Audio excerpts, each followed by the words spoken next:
Gila bro, pusing 7 keliling gak sih zaman sekarang? Lu sadar gak ada yang aneh? Bill Gates, Jeff Bezos, sampai Elon Musk. Mereka itu raja teknologi. Hartanya dari internet, dari cloud, dari server. Tapi, kenapa diem-diem sekarang mereka malah sibuk memborong tanah kubangan dan sawah di desa? Mereka tahu rahasia besar yang lu nggak tahu. Mereka tahu saat krisis besar datang nanti, Bitcoin nggak bisa dimakan. Saham tech nggak bisa digoreng. Satu-satunya yang bisa nyelamatin nyawa adalah aset hidup yang tumbuh di atas tanah. Tapi mirisnya, lu yang udah punya harta karun warisan di kampung, malah gatel pengen dijual cuma demi beli motor atau gaya hidup ala kota. Sadar bro, lu lagi ngebuang tiket emas yang jadi rebutan para elit dunia. Siap-siap lihat dunia terbalik, di mana apartemen mewah di kota bakal kalah seksi sama kebun singkong di desa. Di mana mertua bakal nyari mantu petani, bukan lagi karyawan berdasi yang rawan PHK.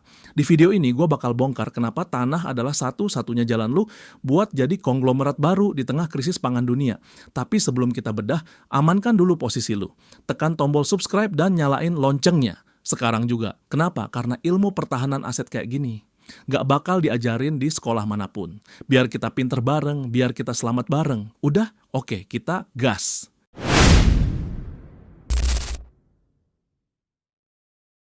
Poin pertama, strategi elit global, pembelajaran dari investor dunia. Oke bro, selamat datang kembali di zona pencerahan finansial. Hari ini gue mau ngajak lu membedah portofolio investasi tokoh-tokoh terkaya dunia. Nama-nama seperti Bill Gates atau Jeff Bezos, mereka adalah ikon teknologi. Kekayaannya berasal dari inovasi digital. Tapi, ada fenomena menarik dalam alokasi aset mereka belakangan ini. Di tengah hype kripto atau AI, mereka melakukan diversifikasi besar-besaran ke aset yang terlihat konvensional. Tanah pertanian. Kenapa aset yang mungkin dianggap biasa oleh sebagian kita justru menjadi incaran mereka? Apakah ada wawasan masa depan yang mereka pegang? Mari kita bedah datanya secara objektif. BAB1. Portofolio Bill Gates. Kita mulai dari Bill Gates. Data publik menunjukkan melalui Cascade Investment, Gates kini tercatat sebagai salah satu pemilik lahan pertanian swasta terbesar di Amerika Serikat. Sekitar 275.000 hektar lahan produktif tersebar di belasan negara bagian. Pertanyaannya, kenapa? Gates menyatakan ini adalah strategi investasi jangka panjang. Dia melihat tanah bukan sekadar properti, tapi laboratorium pangan. Dia mendanai riset agritech untuk meningkatkan produktivitas dan keberlanjutan pangan di tengah perubahan iklim. Ini bukan spekulasi. Ini adalah visi tentang keberlangsungan. Dia memahami bahwa populasi bertambah sementara lahan terbatas. BAB2. Logika investasi Jeff Bezos. Pola serupa terlihat pada Jeff Bezos. Selain proyek antariksa, dia juga memiliki lahan luas seperti Figure 2 Ranch di Texas dan aktif mendanai teknologi pertanian. Pola pikir mereka selaras, pangan, air, dan tanah adalah aset strategis. Berbeda dengan aset finansial yang volatil, tanah adalah aset real, tangible asset yang stabil. Nilainya terjaga karena fungsinya yang vital bagi kehidupan. BAB3. Meluruskan isu 2026. Banyak rumor beredar tentang rahasia 2026 atau prediksi ekstrim. Mari kita luruskan berdasarkan data, tidak ada bukti valid tentang skenario kiamat. Investasi mereka didasarkan pada kalkulasi makroekonomi, krisis iklim dan pertumbuhan populasi. Hukum ekonomi dasar, supply terbatas, demand naik. Maka valuasi aset penghasil pangan akan meningkat. Who owns the land holds the strategic asset. Siapa yang memiliki lahan memegang aset paling strategis di masa depan. BAB 4. Koreksi cara pandang kita. Disinilah kita perlu belajar. Seringkali kita menganggap tanah warisan di desa sebagai aset pasif yang kurang bernilai. Ingin segera dijual untuk konsumsi atau gaya hidup. Padahal data ekonomi menunjukkan kenaikan nilai tanah pertanian cenderung stabil di atas inflasi jangka panjang. Ini adalah lindung nilai hedge yang efektif. Jika investor global saja menaruh asetnya di tanah, kenapa kita justru ingin melepasnya? Cerita analogi. Bahtera ekonomi, biar mudah dipahami. Ekonomi global ibarat lautan. Aset spekulatif ibarat speedboat. Cepat tapi rentan guncangan. Uang tunai ibarat rakit yang bisa lapuk oleh inflasi. Tanah produktif ibarat kapal induk stabil menghadapi gelombang ekonomi, bisa menopang kehidupan di atasnya. Para elit sedang membangun armada kapal induk mereka. Kita pun harus menjaga sekoci kita, pertahankan aset lahan, BAB 5. Nasionalisme aset, poin terakhir. Rasa memiliki terhadap bangsa. Indonesia dianugerahi tanah vulkanik subur. Negara lain yang tidak memiliki lahan subur sangat menginginkan potensi ini. Jika kita terus melepas kepemilikan lahan, khawatirnya di masa depan kita hanya menjadi pekerja di tanah sendiri. Jadilah tuan rumah. Langkah Bill Gates adalah validasi bahwa mempertahankan dan mengelola lahan pertanian adalah keputusan investasi yang cerdas. Masalahnya tinggal satu, produktivitas. Tanah hanya bernilai maksimal jika produktif. Kita tidak perlu teknologi satelit untuk mulai. Teknologi tepat guna dan kemauan sudah cukup. Gimana caranya mengubah lahan tidur menjadi produktif? Kita akan bahas strategi praktisnya di poin-poin berikutnya. Intinya, aset lahan adalah masa depan. Jaga baik-baik. Selanjutnya kita akan bedah lebih dalam tentang dinamika pasar pangan global dan kenapa kemandirian pangan adalah kunci menghadapi tantangan ekonomi ke depan. Poin kedua, fundamental kenaikan harga, iklim, dan populasi. Oke bro, kita kembali membahas alasan mendasar. Kenapa aset tanah produktif menjadi fokus utama investor global? Ada dua faktor fundamental yang akan bertemu di masa depan. Dua faktor ini yang membuat valuasi lahan memiliki prospek yang sangat kuat. Climate change, perubahan iklim, dan populasi. Mari kita bedah datanya secara rasional. BAB 1. Faktor iklim dan supply shock. Faktor pertama adalah alam. Lembaga ilmiah seperti IPCC, panel antar pemerintah tentang perubahan iklim, memberikan data valid. Suhu bumi meningkat memicu anomali cuaca. Cuaca ekstrim seperti kekeringan panjang, El Nino atau curah hujan tinggi, La Nina, berdampak langsung pada sektor pertanian. Bagi petani, stabilitas cuaca adalah kunci. Gangguan cuaca berarti risiko penurunan hasil panen. Jika lumbung pangan utama dunia terganggu, maka suplai global akan berkurang. Dalam ekonomi, ini disebut supply shock. Pabriknya tanah ada, tapi kondisi operasionalnya cuaca menantang. Otomatis, hasil produksi pangan menjadi lebih berharga. BIB 2, faktor demografi dan demand. Faktor kedua adalah manusia. Proyeksi demografi menunjukkan populasi dunia terus bertumbuh menuju angka 8 hingga 9 miliar jiwa. Setiap individu membutuhkan pangan. Permintaan, demand terus naik secara eksponensial. Organisasi Pangan Dunia (FAO) memperkirakan kebutuhan peningkatan produksi pangan yang signifikan di tahun 2050. Padahal, ketersediaan lahan pertanian produktif cenderung stagnan atau berkurang akibat alih fungsi. Logika ekonominya sederhana. Saat suplai tertekan oleh iklim, sementara permintaan melonjak oleh populasi, maka valuasi aset penghasil pangan akan meningkat.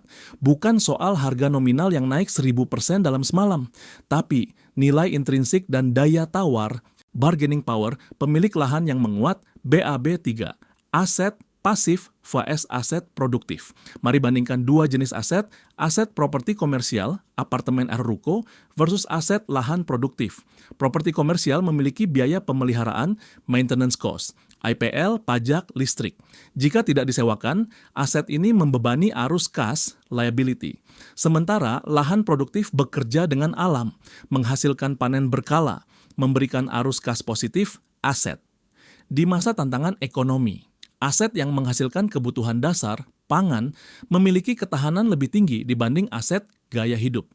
Orang bisa menunda beli apartemen baru, tapi tidak bisa menunda makan. Inilah kenapa tanah produktif disebut sebagai defensive asset.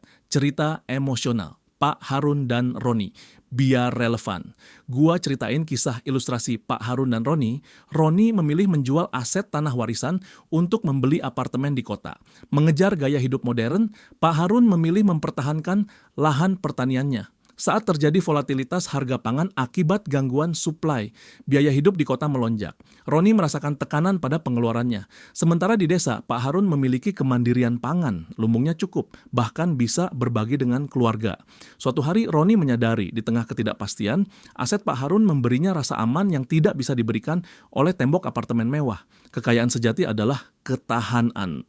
Baab 4. Indonesia sebagai supermarket dunia. Kabar baiknya, Indonesia memiliki keunggulan geografis mutlak, berada di garis khatulistiwa, matahari sepanjang tahun, tanah vulkanik subur, berbeda dengan negara 4 musim atau negara gurun. Kita memiliki potensi produksi sepanjang tahun, ini adalah peluang emas.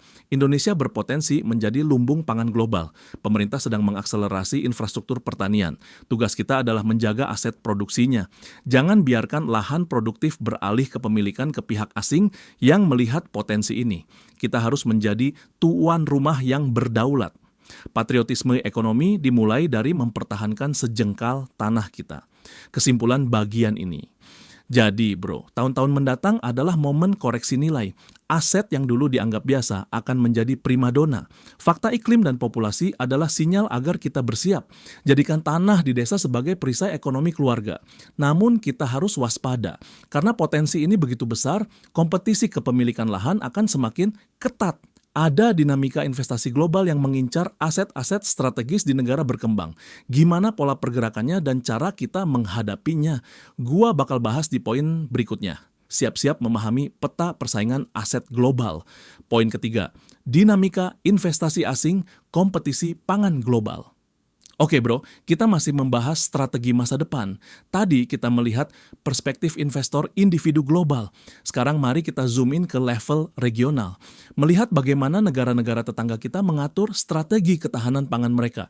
Ada fenomena menarik yang perlu kita cermati. Negara-negara maju di Asia dengan keterbatasan lahan sedang agresif mencari basis produksi pangan di luar wilayah mereka. Mereka tidak memiliki lahan sawah yang luas, tapi stok pangan mereka aman dan berkualitas. Salah satu strateginya, bermitra dengan negara tetangga yang subur, yaitu kita. Ini bukan soal invasi fisik, ini soal strategi ekonomi. Mereka berinvestasi besar-besaran untuk mengamankan rantai pasok, supply chain pangan bagi rakyatnya. Mari kita bedah datanya agar semangat kompetisi kita bangkit. BAB 1. Raksasa yang butuh lahan. Mari lihat data investasi. Singapura dan Tiongkok konsisten menjadi investor papan atas di Indonesia. Realisasi investasinya mencapai ratusan triliun rupiah per kuartal. Sektor pertanian dan industri makanan menjadi salah satu fokus. Kenapa? Karena kebutuhan. Singapura tidak memiliki lahan pertanian yang cukup. Tiongkok harus memberi makan 1,4 miliar penduduk dengan lahan yang menghadapi tantangan degradasi. Mereka butuh dapur luar negeri untuk menjamin suplai. Indonesia adalah mitra strategis yang paling seksi. Tanah subur, iklim tropis, lokasi dekat. Mereka masuk membawa modal dan teknologi. Ini langkah cerdas dari mereka. Pertanyaannya, bagaimana posisi kita? BIA-B2, skema penguasaan pengelolaan. Secara hukum, warga negara asing, WNA, tidak bisa memiliki hak milik tanah di Indonesia. Regulasi kita tegas menjaga kedaulatan ini, namun bisnis selalu punya jalan. Melalui skema penanaman modal asing, PMA, mereka bisa mendirikan perusahaan di Indonesia, lalu mengajukan hak guna usaha, HGU, atau hak pengelolaan jangka panjang. Puluhan tahun pengelolaan berada di bawah manajemen mereka, hasil panennya bisa diprioritaskan untuk ekspor ke negara asal mereka atau dijual ke pasar global. Ini sah dan legal. Pemerintah membuka pintu ini karena melihat banyaknya lahan tidur di Indonesia. Daripada nganggur, lebih baik produktif lewat investasi. Masalahnya ada di sisi pemilik lahan lokal. Kenapa lahan itu tidur? Karena kita seringkali belum mampu atau enggan mengelolanya. Akhirnya modal asing masuk mengisi kekosongan itu. BAB3, analogi dapur umum. Biar nancep. Bayangkan Indonesia ini rumah gadang dengan dapur super luas, tapi penghuninya kita belum maksimal memanfaatkannya. Datanglah tetangga yang tidak punya dapur, tapi punya modal. Bro, dapur lu gua sewa ya, gua bawa koki dan resep gua. Kita setuju karena butuh uang sewa. Akhirnya dapur kita ngebul. Wangi masakan tercium. Tapi masakannya dibungkus dibawa pulang oleh tetangga. Kita hanya dapat uang sewa dan upah cuci piring. Saat lapar, kita harus membeli masakan itu dari mereka. Padahal itu dapur kita. Inilah risiko jika kita hanya menjadi penonton di sektor sendiri. Kita punya aset tapi value added, nilai tambah dinikmati pihak lain. Cerita emosional tragedi desa makmur. Gua ceritain ilustrasi Pak Jajang di desa makmur, desa dengan lahan luas tapi kurang produktif. Masuklah investor dengan tawaran kerjasama pengelolaan perkebunan modern. Warga desa setuju menyerahkan pengelolaan lahan. 5 tahun kemudian, kebun itu panen raya, kualitas ekspor, truk kontainer lalu lalang. Pak Jajang melihat anak-anak muda desa bekerja di sana, tapi hanya sebagai tenaga kasar, bukan pengambil keputusan. Suatu hari Pak Jajang ingin membeli hasil panen desanya. Ternyata tidak bisa karena sudah terkontrak untuk ekspor. Pak Jajang sadar, desanya makmur secara data, investasi, tapi kedaulatan atas hasil buminya telah beralih. Ini terjadi karena warga menyerahkan kuncinya terlalu mudah. BAB 4. Nasionalisme produktivitas. Poin gua bukan anti asing. Kita butuh investasi dan transfer teknologi. Tapi semangatnya harus mitra sejajar. Nasionalisme sejati adalah produktivitas.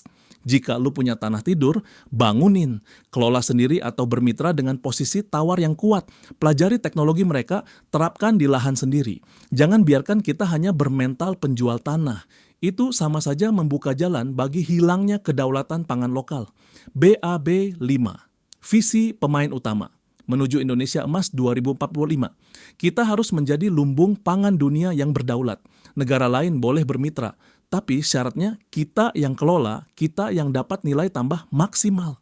Kita butuh generasi muda yang terjun ke sektor ini, yang berani bilang tanah ini tidak dijual, tapi hasil panennya siap kami suplai ke pasar dunia. Itu mental juara. Kesimpulan bagian ini. Jadi bro, tantangan kompetisi global ini adalah ujian. Apakah kita rela hanya jadi penonton di tanah sendiri? Jawabannya ada di tangan pemilik lahan. Mungkin ada yang ragu. Bang, petani kan identik dengan hidup susah. Nah, ini mitos lama yang harus kita luruskan. Di era sekarang, petani modern pendapatannya bisa sangat kompetitif. Gua bakal bongkar fakta tentang potensi ekonomi sektor pertanian modern di poin selanjutnya. Tentang bagaimana stigma petani miskin sudah tidak relevan lagi. Siap-siap melihat peluang karir masa depan yang menjanjikan. Poin keempat, transformasi profesi petani, agropreneur masa depan. Oke bro, mari kita bahas persepsi sosial dan realita ekonomi. Selama ini, profesi petani seringkali diasosiasikan dengan kemiskinan dan ketertinggalan. Gambaran petani tua bekerja keras secara fisik, namun hasil pas-pasan. Stigma ini membuat banyak generasi muda enggan terjun ke sektor agraris. Tapi, dengerin baik-baik, di era sekarang dan ke depan, persepsi itu sedang mengalami koreksi besar. Dunia pertanian sedang mengalami transformasi teknologi. Banyak anak muda visioner yang sukses menjadi agropreneur dengan pendapatan yang sangat kompetitif.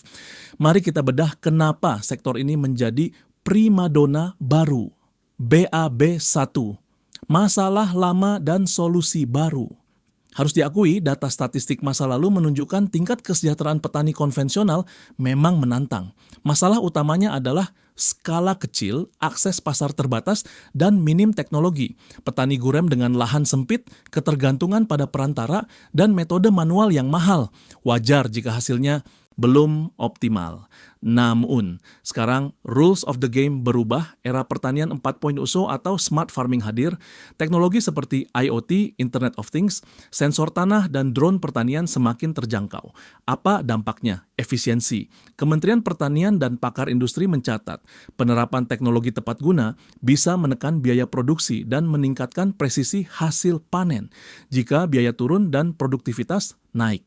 Margin keuntungan melebar. Petani milenial tidak lagi hanya mengandalkan otot, tapi manajemen. Bab 2. Gelombang organik boom. Faktor kedua adalah perubahan gaya hidup pasar. Masyarakat urban semakin sadar kesehatan. Permintaan produk organik, bebas pestisida, dan kualitas premium meningkat pesat. Mereka rela membayar harga lebih tinggi untuk kualitas, willingness to pay. Disinilah peluang agropreneur, menanam komoditas bernilai tinggi, melon premium, anggur, sayuran hidroponik, dengan branding yang baik dan pemasaran digital, direct to consumer. Margin keuntungan dinikmati langsung oleh produsen tanpa terpotong rantai distribusi panjang. Ini bukan lagi jualan komoditas curah, ini jualan gaya hidup sehat. Cerita emosional, Mas Dimas dan transformasi karir. Gua ceritain kisah ilustrasi inspiratif Mas Dimas. Mantan profesional di perusahaan rintisan, startup, gaji bagus tapi tekanan kerja tinggi dan risiko ketidakpastian karir, layoff. Dia memutuskan banting setir menjadi agropreneur, memanfaatkan lahan tidur milik keluarga untuk membangun greenhouse anggur. Awalnya diragukan lingkungan sekitar. Sayang ijazah, kata mereka, Dimas fokus belajar, menerapkan manajemen modern. Dia membuat konsep wisata petik sendiri. 6 bulan kemudian, panen perdana, pasar merespons antusias, harga jual premium, omzetnya kini melampaui gaji lamanya. Dan yang terpenting, ketenangan hidup saat rekan-rekannya di kota menghadapi isu efisiensi perusahaan. Dimas justru membuka lapangan kerja bagi tetangganya. Dia membuktikan. Sektor pertanian jika dikelola profesional adalah karir yang menjanjikan dan tahan banting. BAB 3. Pergeseran preferensi sosial. Kisah Dimas adalah cermin masa depan. Ada pergeseran pandangan tentang kemapanan. Karyawan memiliki status tapi bergantung pada perusahaan. Agropreneur memiliki kendali atas usahanya. Di era disrupsi AI, pekerjaan administratif rentan tergantikan. Tapi pekerjaan yang mengelola makhluk hidup dan pangan memiliki ketahanan tinggi. Manusia tidak bisa memakan algoritma. Produsen pangan akan selalu dibutuhkan. BAB 4. Mantu idaman masa depan. Jadi bro, jangan kaget jika kriteria kesuksesan bergeser. Memiliki aset produktif pangan dianggap lebih seksi dan cerdas daripada sekadar jabatan tinggi tapi rentan. Orang tua yang realistis akan melihat potensi ketahanan ekonomi jangka panjang. Investasi di sektor pangan bukan lagi pilihan terakhir, last resort, tapi pilihan utama, first choice bagi mereka yang visioner. Kesimpulan bagian ini, poinnya simple, jangan terjebak stigma masa lalu. Pertanian modern adalah bisnis sains dan manajemen. Ini adalah tambang emas baru. Buat anak muda, jangan gengsi. Tanah mengandung potensi besar jika dikelola dengan ilmu. Nah, bicara soal potensi tanah, kenapa aset biologis, pohon tanaman, bisa lebih menguntungkan daripada aset diam seperti emas? Ada konsep matematika alam yang disebut bunga majemuk alami. Gua bakal bedah hitungan cuannya di poin kelima. Siap-siap kalkulator lu, kita hitung potensi pertumbuhannya. Poin kelima, kekuatan aset biologis pertumbuhan nilai ganda. Oke bro, siapkan catatan lu, kita masuk ke sesi kalkulasi aset. Ini bukan matematika rumit, ini logika dasar tentang pertumbuhan nilai. Bayangkan lu memiliki modal 100 juta rupiah hari ini. Ada dua opsi alokasi aset, opsi A, membeli emas batangan, opsi B, membeli lahan dan menanam pohon produktif seperti durian. Mayoritas mungkin memilih emas karena likuiditas dan persepsi keamanan. Emas adalah instrumen lindung nilai yang baik. Tapi, mari kita lihat potensi pertumbuhan jangka panjang dari aset biologis. Ini adalah konsep bunga majemuk alami yang sering terlewatkan. Mari kita bedah perbandingannya. BAB 1, aset diam vs aset tumbuh. Mari definisikan karakternya. Emas adalah store of value atau penyimpan nilai. 1 kilogram emas hari ini, 10 tahun lagi fisiknya tetap 1 kilogram. Kenaikan harganya dalam rupiah mencerminkan inflasi atau depresiasi mata uang. Secara fisik, aset ini tidak bertambah volumenya bandingkan dengan aset hidup tanah produktif. Lu menanam bibit durian, hari ini kecil, 10 tahun kemudian menjadi pohon besar. Aset ini mengalami pertumbuhan fisik dan lebih dari itu, dia menghasilkan buah secara berkala. Tanah produktif memberikan dua jenis keuntungan, double return, capital gain, kenaikan harga tanah dan nilai pohon yang membesar, cash flow, arus kas rutin dari hasil panen. Inilah yang disebut kekayaan biologis, aset yang tumbuh secara alami seiring waktu. BAB2, replikasi nilai alami. Di dunia finansial ada istilah compound interest, bunga majemuk. Di dunia pertanian, konsep ini terjadi secara biologis. Satu biji jagung tumbuh menjadi pohon dengan 2 tongkol, menghasilkan ratusan biji baru. Tanaman seperti pisang menumbuhkan tunas baru secara alami. Ini adalah multiplikasi aset tanpa harus membeli unit baru terus-menerus. Kemampuan replikasi diri ini adalah keunggulan unik aset hayati. Berbeda dengan aset properti bangunan yang membutuhkan modal besar untuk menambah unit. BAB 3. Data kinerja jangka panjang. Mari lihat data investasi. Lembaga NCREIF di Amerika Serikat mencatat kinerja lahan pertanian. Rata-rata pengembalian investasi ROI lahan pertanian dalam jangka panjang sangat kompetitif. Seringkali melampaui kinerja aset lain karena stabilitasnya. Kenapa stabil? Karena didorong 2 faktor fundamental. Kelangkaan lahan, supply terbatas. Peningkatan produktivitas, teknologi benih dan pupuk. Aset tanah mungkin terlihat lambat di awal, masa tanam. Tapi begitu memasuki masa produktif, panen raya, nilainya terakselerasi. Cerita analogi emas dan kebun mangga. Biar konkret, ilustrasi Pak Budi dan Pak Cipto tahun 2010 dengan modal 50 juta. Pak Budi membeli emas, Pak Cipto membeli tanah desa dan menanam mangga tahun 2024. Emas Pak Budi nilainya naik mengikuti harga pasar, misal menjadi 150 juta. Keuntungan didapat dari selisih harga. Aset Pak Cipto, tanahnya mengalami kenaikan harga karena perkembangan wilayah misal menjadi 290 juta. Ditambah selama 10 tahun masa produktif, dia rutin memanen mangga. Jika diakumulasi, hasil panennya memberikan tambahan kas signifikan. Total kekayaan Pak Cipto, nilai tanah plus akumulasi panen, berpotensi lebih tinggi dan dia masih memiliki pabrik mangga yang terus berproduksi. Ini ilustrasi bagaimana aset produktif bekerja lebih keras daripada aset diam. BAB 4, ketahanan terhadap siklus ekonomi. Kelebihan lain adalah sifat inelastis. Dalam kondisi resesi ekonomi, orang bisa menunda membeli barang mewah, tapi permintaan pangan, beras, buah, sayur tetap ada. Pangan adalah kebutuhan primer, bahkan saat terjadi inflasi harga pangan. Pemilik lahan justru mendapatkan keuntungan dari kenaikan harga jual panennya. Ini adalah mekanisme hedging, lindung nilai alami. Pendapatan naik seiring kenaikan biaya hidup. Menjaga daya beli pemiliknya tetap aman. Kesimpulan bagian ini.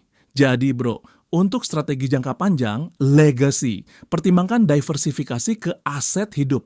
Biarkan alam bekerja untuk pertumbuhan aset lu. Mungkin lu berpikir, Bang, konsepnya menarik, tapi saya terkendala lahan sempit atau modal terbatas.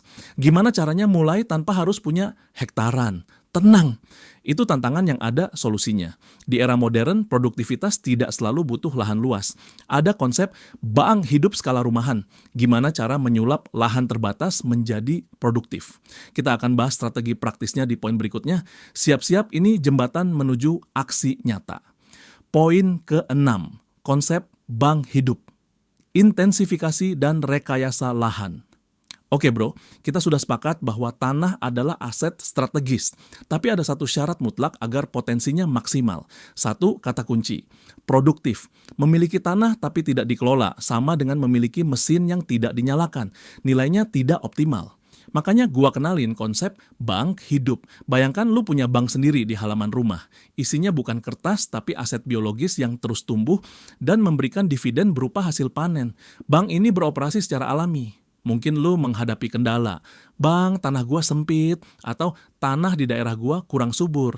Jangan khawatir, di era teknologi pertanian modern, keterbatasan lahan bukan halangan.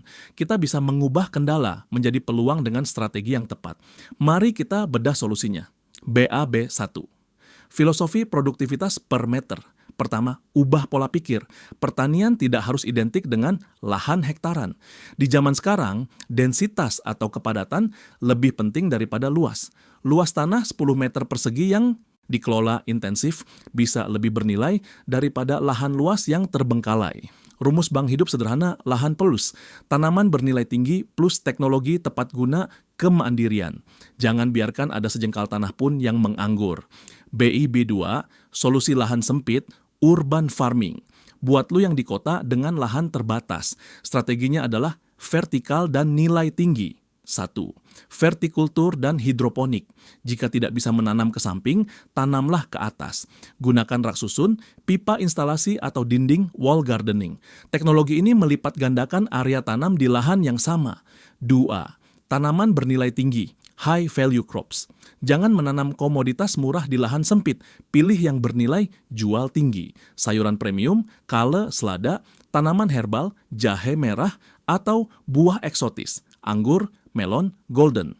Satu pot tanaman premium yang dikelola baik nilainya bisa setara dengan hasil panen lahan luas komoditas biasa. 3.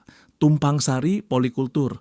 Optimalkan ruang. Di bawah pohon buah, tanam empon-empon, manfaatkan setiap layer pencahayaan. BAB 3. Solusi lahan kritis, rekayasa ekologi. Buat lu yang memiliki lahan kurang subur atau kering. Tantangannya adalah pembenahan tanah. 1. Dokter tanah, kompos, dan biochar. Fokus pertama adalah memperbaiki media tanam. Gunakan bahan organik. Kompos, pupuk kandang, atau teknologi biochar, arang hayati, yang mampu menyimpan air dan nutrisi di tanah berpasir. Ini investasi jangka panjang untuk kesuburan permanen. 2. Pilih tanaman tangguh, survivor plants. Sesuaikan jenis tanaman dengan kondisi lahan. Tanaman seperti sorghum, kelor, atau kayu-kayuan memiliki toleransi tinggi terhadap kekeringan. Mereka bisa tumbuh di lahan marginal dan tetap menghasilkan nilai ekonomi. 3. Irigasi tetes, drip irrigation. Efisiensi air adalah kunci. Gunakan sistem irigasi tetes yang mengalirkan air langsung ke akar. Hemat air, hemat biaya, namun tanaman tetap tumbuh optimal. Cerita emosional, Embah Darmi dan Lahan Kapur. Gua ceritain kisah ilustrasi inspiratif Embah Darmi di Gunung Kidul, daerah yang dikenal dengan lahan kapur dan sulit air. Banyak yang menyerah dan membiarkan lahan tidur. Mbah Darmi memilih jalan lain. Dia rajin mengumpulkan daun kering untuk dijadikan kompos. Membuat lubang tanam di sela batuan kapur, diisi tanah kompos. Menanam pohon kelengkeng, dia merawatnya dengan telaten, memanfaatkan sisa air limbah rumah tangga yang aman untuk penyiraman. 5 tahun kemudian, saat kemarau panjang melanda, kebun Mbah Darmi justru panen. Buah kelengkengnya lebat dan manis. Tengkulak datang membeli dengan harga bagus. Dari lahan yang dianggap kritis, Mbah Darmi bisa membiayai pendidikan cucunya hingga sarjana. Rahasia Mbah Darmi bukan pada tanahnya yang sempurna, tapi pada ketekunan dan solusi. Dia merawat tanah dan tanah merawat hidupnya. BIB4 visi komunitas. Inilah semangat yang ingin kita bangun. Menjadi agropreneur di lahan sendiri. Mengubah atap rumah, balkon, dan lahan tidur menjadi produktif. Bayangkan jika jutaan rumah tangga melakukan ini. Indonesia akan memiliki ketahanan pangan yang luar biasa. Kita tidak perlu khawatir dengan fluktuasi harga pasar. Karena bank hidup kita ada di halaman sendiri. Kesimpulan bagian ini. Jadi bro, hapus mental block tentang keterbatasan. Keterbatasan hanya ada di pikiran. Setiap jengkal tanah memiliki potensi jika disentuh dengan ilmu. Mulai dari yang ada. Mulai dari yang kecil. Satu langkah hari ini adalah awal dari kemandirian masa depan. Nah, setelah kita punya mindset dan strategi yang benar, apa tujuan akhirnya? Visi besar apa yang sedang kita kejar bersama sebagai bangsa? Gua bakal rangkum semuanya di poin terakhir. Tentang menjadikan Indonesia sebagai pemain utama pangan dunia. Poin ke-7, visi besar bangsa, supermarket pangan dunia. Oke bro, kita sudah menempuh pembahasan panjang, mulai dari dinamika investasi global, transformasi profesi petani, hingga strategi lahan sempit. Sekarang di penghujung video ini, gua mau ngajak lu melihat gambaran besarnya. The big picture. Kenapa investor asing begitu agresif masuk ke Indonesia? Kenapa aset tanah kita begitu bernilai? Karena secara geografis dan geologis kita sedang duduk di atas potensi terbesar dunia. Mungkin kita sering mendengar tantangan negara kita. Tapi hari ini mari kita sadari keberuntungan kita lahir di tanah ini. Visi besarnya adalah di tengah ketidakpastian global masa depan. Indonesia bukan lagi penonton, tapi berpotensi menjadi supermarket terakhir dunia. Pusat suplai pangan bagi planet bumi. Apa dasarnya? Mari bedah faktanya. BIAB 1. Anugerah Cahaya Khatulistiwa. Fakta pertama, posisi geografis. Negara-negara di belahan utara atau selatan memiliki musim dingin. Selama 3-4 bulan, tanah mereka istirahat. Produksi terhenti atau membutuhkan energi pemanas yang mahal. Mereka harus menyetok makanan atau impor. Indonesia berada tepat di garis khatulistiwa. Matahari bersinar sepanjang tahun, 12 bulan penuh. Sinar matahari adalah energi utama fotosintesis.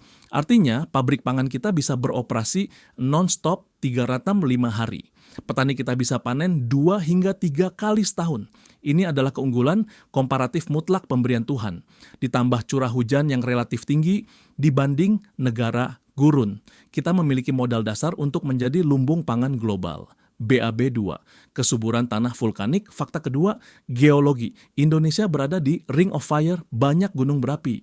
Di balik risiko bencananya, ada berkah kesuburan. Abu vulkanik kaya akan mineral yang menyuburkan tanah secara alami hingga ratusan tahun. Tanah di Jawa, Bali, dan Sumatera ibarat spons nutrisi. Sangat subur dibanding tanah tua di benua lain yang mulai terdegradasi. Para ahli agronomi dunia menyadari ini. Jika tanah di tempat lain rusak, harapan produksi pangan dunia ada di tanah vulkanik tropis. Inilah alasan kenapa aset kita begitu strategis. BAB 3. Posisi tawar di masa krisis. Konteks global saat ini menunjukkan kerentanan rantai pasok. Laporan lembaga dunia memperingatkan tentang kerawanan pangan. Negara maju yang kaya uang dan teknologi tetap rentan jika suplai pangan terputus. Di tengah situasi ini, Indonesia memiliki ketahanan. Keanekaragaman hayati kita luar biasa, bukan hanya padi. Kita punya jagung, sagu, umbi-umbian. Sumber karbohidrat kita beragam. Saat dunia membutuhkan pangan, Indonesia bisa berdiri tegak sebagai produsen. Kita memiliki posisi tawar untuk mengatakan, stok kami aman, kami siap menyuplai dunia. Dari negara konsumen bertransformasi menjadi negara penyelamat. Bab 4, membangunkan raksasa tidur. Pertanyaannya, kenapa potensi ini belum maksimal? Jujur harus diakui, kita masih seperti raksasa tidur. Banyak lahan subur yang tidur, idle land. Potensi demografi anak muda belum sepenuhnya melirik sektor ini. Tapi, tanda-tanda kebangkitan mulai terlihat. Pemerintah fokus pada infrastruktur pangan, waduk irigasi. Generasi muda mulai melek teknologi pertanian. Tahun-tahun mendatang adalah momentum kebangkitan. Saat raksasa ini bangun, kekuatan pangan kita akan diperhitungkan dunia. Cerita emosional, kisah si bujang sebagai penutup. Gua mau bagi analogi cerita rakyat, kisah si bujang. Pemuda yang mendengar kabar ada harta karun di negeri seberang. Dia menjual tanah warisannya untuk modal merantau, bekerja keras di negeri orang, namun tidak menemukan emas yang dicari. Suatu hari dia pulang, merasa gagal, ibunya mengajaknya melihat lahan yang dulu dijualnya. Kini lahan itu milik tetangga. Ditanami durian lebat, padi menguning, kolam ikan produktif. Tetangganya hidup makmur. Ibunya berkata, nah, harta karun itu tidak pernah ada di seberang lautan. Harta itu ada di sini, di bawah kakimu. Emasnya bukan logam kuning, tapi bulir padi yang menguning. Si bujang menyadari kekeliruannya. Dia meninggalkan surga demi fata morgana. Jangan sampai kita menjadi si bujang. Dunia ingin memiliki tanah di sini. Jangan sampai kita justru meninggalkannya. BAB 5. Visi bersama dan ajakan bertindak. Jadi, apa tugas kita? Gotong royong menjaga aset bangsa. 1. Jaga kepemilikan tanah. Ini adalah benteng kedaulatan ekonomi, keluarga, dan negara. 2. Bangunkan lahan tidur. Jangan biarkan ada tanah menganggur. Hijaukan. 3. Ajak generasi muda. Tunjukkan bahwa bertani itu profesi masa depan yang menjanjikan. Bayangkan Indonesia di masa depan. Desa-desa makmur, teknologi maju, swasembada pangan, anak muda sejahtera di desanya sendiri. Itu bukan mimpi, itu rencana yang dimulai hari ini. Kesimpulan, aset yang tidak bisa dicetak. Jadi bro, dengerin baik-baik rangkuman perjalanan kita hari ini. Kita hidup di zaman yang dinamis. Nilai mata uang bisa berfluktuasi karena inflasi. Sektor saham teknologi bisa terkoreksi tajam. Posisi karir struktural bisa berubah karena efisiensi atau AI. Tapi satu hal yang pasti, kebutuhan dasar manusia terhadap pangan adalah konstan. Bill Gates tahu itu, Jeff Bezos tahu itu, dan sekarang LU juga tahu itu. Di masa depan definisi kemapanan akan berevolusi, bukan hanya tentang kepemilikan barang mewah, tapi tentang kedaulatan atas kebutuhan dasar. Mereka yang memiliki kemandirian pangan, yang dapurnya tetap aman karena memiliki sumber produksi sendiri. Itulah kekayaan sejati. Penutup, bangkitnya generasi baru. Jadi mulai detik ini, bangun rasa percaya diri, jangan meremehkan profesi agraris, aset tanah warisan bukan aset receh. Pertahankan aset itu dengan visi strategis, karena itu adalah fondasi ekonomi keluarga lu. Jadilah generasi baru yang cerdas, generasi yang memiliki wawasan global seperti investor kelas dunia, melek teknologi dan manajemen, tapi tetap membumi dan menghargai potensi tanah air. Indonesia emas dibangun dari fondasi yang kuat. Bukan hanya dari gedung tinggi di pusat kota, tapi dari polybag di teras, kebun di belakang rumah, dan lahan produktif di desa. Perjuangan baru dimulai. Gua mau lu bikin komitmen nyata. Tulis di kolom komentar dengan huruf kapital sebagai tanda kesiapan lu, saya siap jadi tuan rumah di negeri sendiri. Gue bakal pantau komentar lu sebagai tanda kita satu frekuensi. Dan tolong lakukan hal penting ini. Bagikan video ini ke orang-orang terdekat lu. Keluarga, teman, atau kerabat yang mungkin sedang bimbang tentang aset mereka. Berikan wawasan ini sebelum mereka mengambil keputusan besar.